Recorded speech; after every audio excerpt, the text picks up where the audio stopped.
సమరం news channel కు స్వాగతం। ఈనాటి ముఖ్యాంశాలు। నేటి నుంచి ఒలింపిక్స్ 206 దేశాల నుంచి 10,500 మంది అథ్లెట్లు।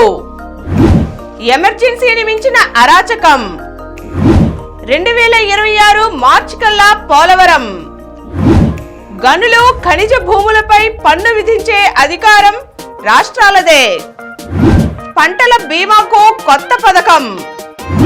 ప్రతిపక్ష నేతలపై అక్రమ కేసుల్లో రికార్డు। తెదేపా కార్యకర్తలపై 2560 కేసులు। సిటాడెల్ గా సమంత సర్ప్రైజ్ యాక్షన్। ఎన్టీఆర్ కోసం మరో విలన్। కంటి చూపును రోగ నిరోధక శక్తిని పెంచే దొండకాయ। ఈరోజు వార్తలను చూద్దాం। నేటి నుంచి ఒలింపిక్స్ పతాకం ఒక అథ్లెట్ కు వీటితో విడదీయరాని బంధం। పతకం గెలిచిన వేళ జాతీయ పతాకం ఎగురుతుంటే సగర్వంగా నిలబడి ఆ అనుభూతి పొందగలగడం ఒక్క క్రీడాకారుడికి మాత్రమే సాధ్యం।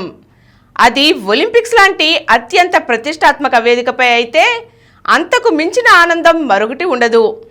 ఆ భావోద్వేగ క్షణం కోసమే సంవత్సరాల శ్రమ, పోరాటం, సన్నాహాలు, శిక్షణ, డైట్, ఫిట్నెస్, మెంటల్ స్ట్రెంగ్త్ ఇలా అన్నీ కలగలిస్తే ఒలింపిక్స్ క్రీడా సమరం। ప్రపంచవ్యాప్తంగా క్రీడాకారుల కళ ఒలింపిక్స్లో మెడల్ సాధించడమే। ఎన్ని ఛాంపియన్షిప్లు సాధించినా, ఎన్ని ట్రోఫీలు గెలుచుకున్నా ఒలింపిక్ పథకం మాత్రమే అథ్లెట్ను ఆకాశాన నిలబెడుతుంది।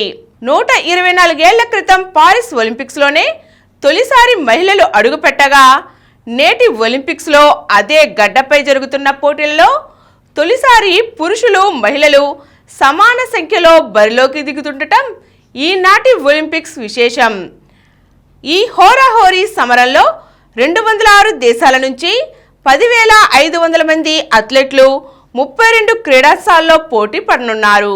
మన భారతదేశం నుంచి 16 క్రీడాంశాలలో 117 మంది బరిలోకి దిగుతున్నారు। 2026 మార్చి కల్లా పోలవరం। తాజా అంచనాల ప్రకారం పోలవరం ప్రాజెక్టు తొలిదశ పనులు 2026 మార్చి నాటికి పూర్తవుతాయని కేంద్ర ప్రభుత్వం ప్రకటించింది। అప్పటికల్లా 41.15 మీటర్ల మినిమం డ్రా డౌన్ లెవెల్ వరకు నీటిని నిల్వ చేసేందుకు అవసరమైన పనులు పూర్తవుతాయని వెల్లడించింది। ఈ ప్రాజెక్టు నిర్మాణంలో జాప్యానికి కాంట్రాక్టర్ల మార్పు, భూసేకరణ, సహాయ పునరావాస కార్యక్రమాలు నిదానంగా సాగడం, కోవిడ్ సంబంధ అంశాలే కారణమని ఐఐటి హైదరాబాద్ 2021 నవంబర్లో ఇచ్చిన నివేదికలో పేర్కొంది। ఎమర్జెన్సీని మించిన అరాచకం। దేశంలో ఎమర్జెన్సీ సమయంలోనూ కొంతమంది బాధితులుగా ఉండి ఉంటారేమో, కానీ గత 5 ఏళ్ల వైకాపా పాలనలో రాష్ట్రంలోని ప్రతి ఒక్కరూ ప్రభుత్వ ప్రాయోజిత ఉగ్రవాదం బారిన పడ్డారు। శారీరకంగా, మానసికంగా ఎన్నెన్నో బాధలు అనుభవించారని ముఖ్యమంత్రి తెలియజేశారు। కొందరు పోలీసు అధికారులను అడ్డం పెట్టుకొని ప్రజాస్వామ్య పునాదులైన శాసన, కార్యనిర్వాహక, న్యాయ, మీడియా వ్యవస్థలపై దాడులు చేశారని చంద్రబాబు విమర్శించారు। ఒక నేరస్తుడు ముఖ్యమంత్రిగా ఉంటే ఏం జరుగుతుందో రాష్ట్రంలో గత 5 ఏళ్లలో కల్లారా చూశామని తెలిపారు। దాడులు, అత్యాచారాలు, దారుణాలు, అకృత్యాలు జరుగుతుంటే ముఖ్యమంత్రిగా ఉంటూ జగన్మోహన్ రెడ్డి వాటిని ఏ ఒక్క రోజైనా ఖండించారా, శాంతి భద్రతలపై సమీక్షించారా అని ధ్వజమెత్తారు। అలాంటి వ్యక్తి ఇప్పుడు రాష్ట్రంలో శాంతి భద్రతలు క్షీణించిపోయాయంటూ ఢిల్లీ వెళ్లి ధర్నా చేయటం దారుణమని మండిపడ్డారు। వైకాపా ప్రభుత్వ హయాంలో రాష్ట్రంలో క్షీణించిన శాంతి భద్రతలపై చంద్రబాబు గురువారం శాసనసభలో శ్వేతపత్రం విడుదల చేశారు। గత 5 ఏళ్లలో రాష్ట్రంలో జరిగిన దాడులు, దౌర్జన్యాలు, నేరాలు, గంజాయి వ్యాప్తి తదితర అంశాలపై పవర్ పాయింట్ ప్రెజెంటేషన్ ఇచ్చారు। గనులు, ఖనిజ భూములపై పన్ను విధించే అధికారం రాష్ట్రాలదే। ఖనిజ భూములు, గనులపై లీజుదారుడు చెల్లించే రాయల్టీని పన్నుగా పరిగణించకూడదని సుప్రీంకోర్టు రాజ్యాంగ ధర్మాసనం కీలక తీర్పునిచ్చింది। 35 ఏళ్లుగా ఈ అంశంపై కేంద్రానికి, రాష్ట్రాలకు మధ్య జరుగుతున్న వివాదానికి గురువారం ముగింపు పలికింది। ఖనిజ భూములు, గనులపై పన్నులు విధించే శాసనాధికారం రాష్ట్రాలకు ఉందని 9 సభ్యుల ధర్మాసనం 8-1 మెజారిటీతో తీర్పు వెలువరించింది.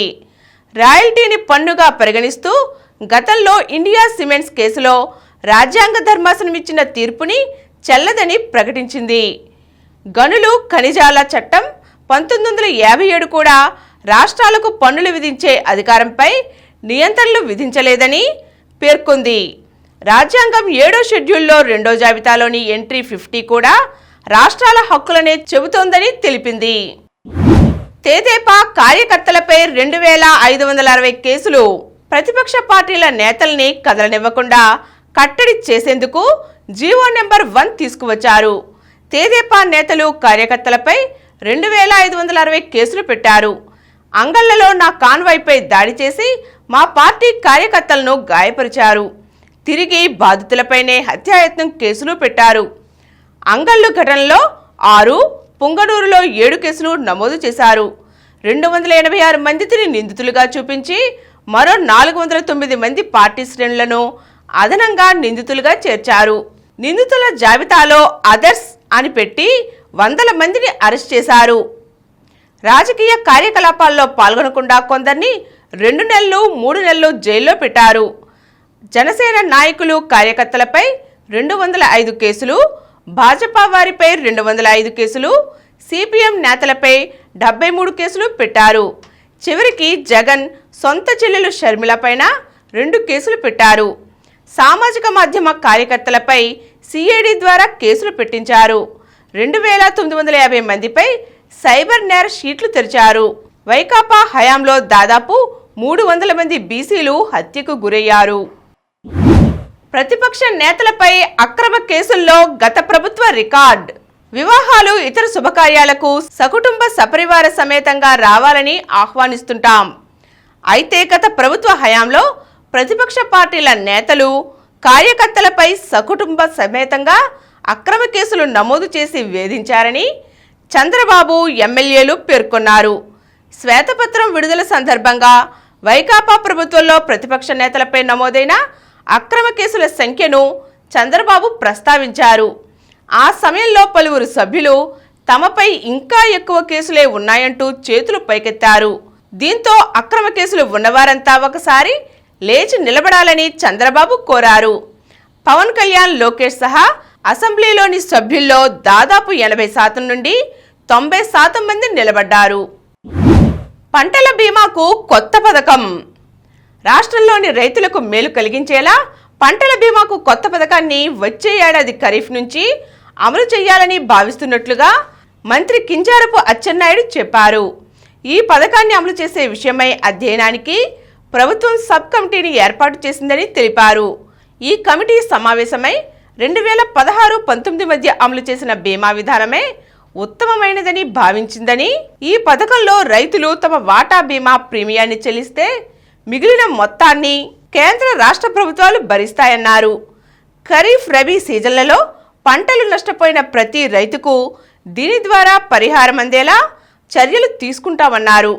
2019-24 మధ్య పంటల బీమా చెల్లించని కారణంగా రైతులు నష్టపోయిన అంశంపై శాసనమండలిలో సభ్యులు అడిగిన ప్రశ్నకు ఆయన సమాధానమిచ్చారు.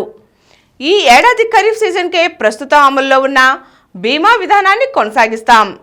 కొత్త బీమా పథకాన్ని అమలు చేయడానికి కొన్ని సమస్యలు ఉన్నాయి. రైతులు డేటా సిద్ధంగా లేదు. బ్యాంకర్లు ఇప్పటికే రుణాలు ఇచ్చారు. ఈ దృష్ట్యా ప్రధానమంత్రి ఫసల్ బీమా యోజన పథకం క్రింద రైతులు చెల్లించవలసిన బీమా ప్రీమియం వాటాను రాష్ట్ర ప్రభుత్వమే భరిస్తుందని ఆయన పేర్కొన్నారు. సిటాడెల్ గా సమంత సర్ప్రైజ్ యాక్షన్. త్వరలో సిటాడెల్ హనీ బన్నీతో తనలోని యాక్షన్ కోణాన్ని సినీ ప్రియులకు రుచి చూపించడానికి సిద్ధమవుతోంది సమంత. ఆమె వరుణ్ ధావన్ జంటగా నటిస్తున్న సిరీస్ ఇది. రాజన్ డీకే రూపొందిస్తున్నారు.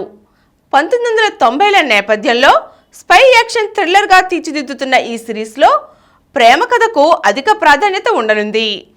ఇప్పుడు ఈ సిరీస్ కోసం ఎంతో ఆసక్తిగా ఎదురుచూస్తున్న ప్రేక్షకులకు ఓ తీపి కబురు వినిపించింది బృందం. తాజాగా ఈ సిరీస్కు సంబంధించిన ఓ ఆసక్తికర విషయాన్ని ఆగస్టు 1న ప్రకటించనున్నట్లుగా ఇన్స్టా వేదికగా సమంత పంచుకుంది. దీంతో త్వరలో రాబోతున్న ఈ సర్ప్రైజ్ పై అభిమానుల్లో ఊహాగానాలు మొదలయ్యాయి. ఎన్టీఆర్ కోసం మరో విలన్. దేవరగా థియేటర్లలో సందడి చేయనున్నారు ఎన్టీఆర్. ఆయన కథానాయకుడిగా నటిస్తున్న ఈ పాన్ ఇండియా చిత్రాన్ని కొరటాల శివ తెరకెక్కిస్తున్నారు. ఎన్టీఆర్ ఆర్ట్స్, యువసుధ ఆర్ట్స్ సంస్థలు సంయుక్తంగా నిర్మిస్తున్నాయి. జాన్వీ కపూర్ కథానాయిక. ఈ సినిమా 2 భాగాలుగా విడుదల కానుండగా తొలి భాగం దేవరా పార్ట్ 1 పేరుతో సెప్టెంబర్ 27న రానుంది. ఈ తొలి భాగంలో తారక్తో తలపడే ప్రతినాయకుడిగా బాలీవుడ్ స్టార్ సైఫ్ అలీ ఖాన్ నటిస్తున్న సంగతి తెలిసిందే. అయితే ఇప్పుడు ఈ సినిమాకి సంబంధించి మరో ఆసక్తికర వార్త బాలీవుడ్ వర్గాల్లో వినిపిస్తోంది. ఈ చిత్ర క్లైమాక్స్లో మరో విలన్గా బాబీ డియోల్ కూడా కనిపించనున్నారని సమాచారం. కంటి చూపును, రోగ నిరోధక శక్తిని పెంచే దొండకాయ. దొండకాయల్లో విటమిన్లు, ఏసీలు పుష్కలంగా ఉంటాయి. ఇవి రోగ నిరోధక శక్తిని పెంచుతాయి, చర్మాన్ని సంరక్షిస్తాయి, కంటి చూపును మెరుగుపరుస్తాయి. రోజు దొండకాయ జ్యూస్ను తాగితే అధిక బరువు తగ్గుతారు. దొండకాయలను తినడం వల్ల షుగర్ లెవెల్స్ తగ్గుతాయి. దొండకాయల్లో ఉండే బీటా కెరోటిన్ గుండెకు మేలు చేస్తుంది. దొండకాయల్లో ఉండే ఫైబర్ జీర్ణ సమస్యలను తగ్గిస్తుంది. దొండకాయలను తినడం వల్ల శరీరంలో వాపులు కూడా తగ్గుతాయి. ఇప్పుడు కొన్ని సంక్షిప్త వార్తలు చూద్దాం. గోదావరి లంకల్లో జలజడి, వరద తగ్గుతున్న కోనసీమను వీడని ముంపు. 69 రకాల పురుగు మందులతో రైతులకు క్యాన్సర్ ముప్పు. నేడు కార్గిల్ 25వ విజయ్ దివస్. యుద్ధ స్మారకాన్ని సందర్శించిన ప్రధాని మోదీ. మహారాష్ట్ర, హిమాచల్లో కుంభవృష్టి, పూణేలో 4 మృతి. నేడు బంగ్లాదేశ్తో భారత్ సెమీఫైనల్ పోరు మధ్యాహ్నం 2 గంటల నుంచి ప్రారంభం. ఆర్చరీలో కొత్త ప్రపంచ రికార్డు 694 పాయింట్లతో కొరియా అమ్మాయి లిమ్ సిహెన్ ఘనత. సుమిత్కు క్లిష్టమైన draw.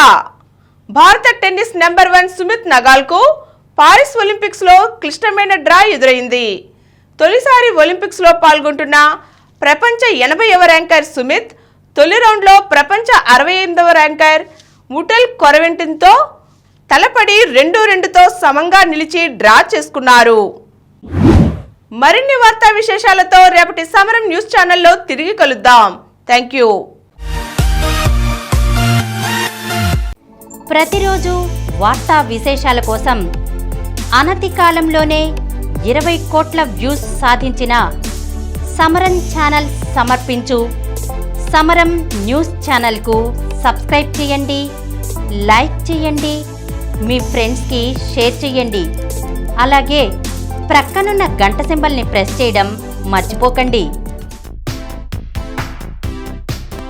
Please download Samaram Channels app from Google Play Store and watch your favorite channels. Click the bell icon and subscribe to the channels.